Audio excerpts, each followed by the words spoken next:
All right, let's understand what we need to do here. So I've written the task right here as a comment.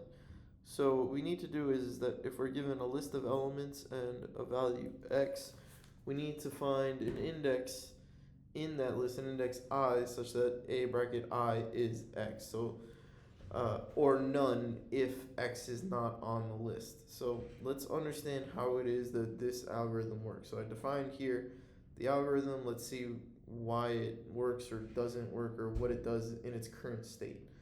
So if you're ever curious to try to understand how the algorithm works, it's useful to display what the variables are at any given point in the loop.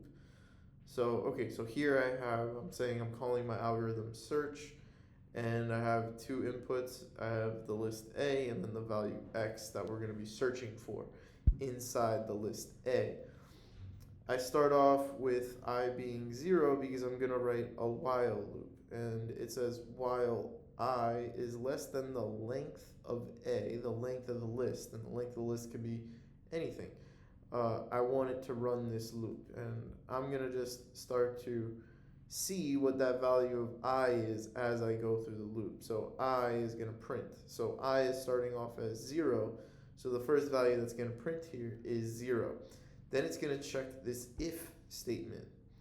And if we are careful, right, we could even see, right, I could make it clear as to what each variable is. So I could see it displayed. So I could put this here, comma, and what that's going to do is it's going to display the I, comma, and then it's going to tell me the current value of I.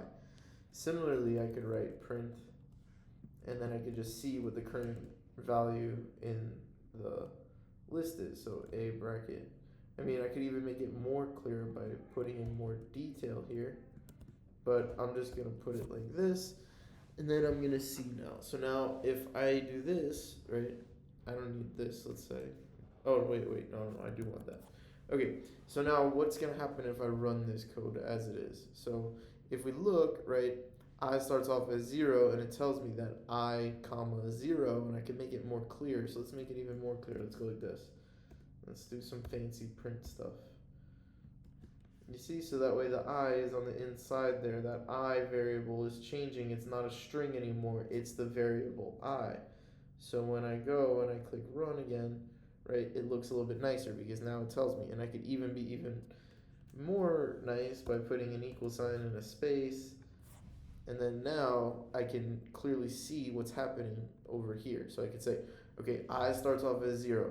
I bracket 0 is the first element in the list here because now I'm calling my function. Sorry, so I'm calling the function over here.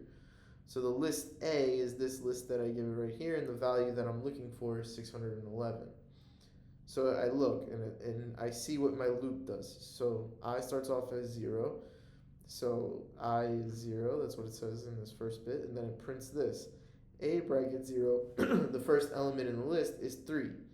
Now, what does this if statement do? It checks to see if A bracket 0 is equal to x, which is 611 in this case.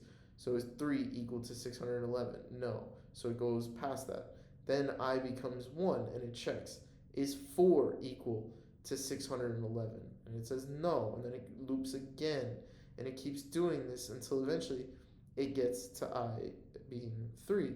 And I bracket 3, if we look, 0, 1, right? That's I bracket 1, I bracket 2, I bracket 3 is 611. So the code, this if statement evaluates as true, the index is printed, and then the loop breaks.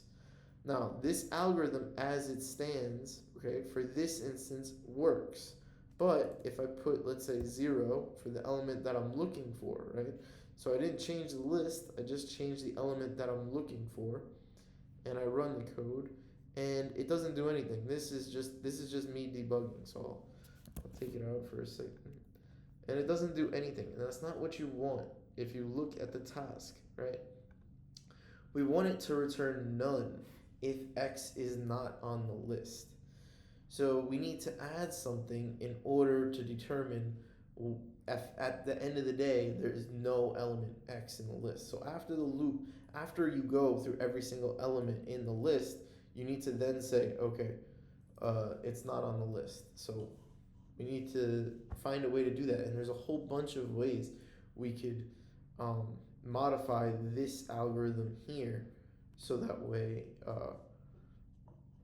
that way we do get the result that when, again, 0 is not on this list. So I need it to output none.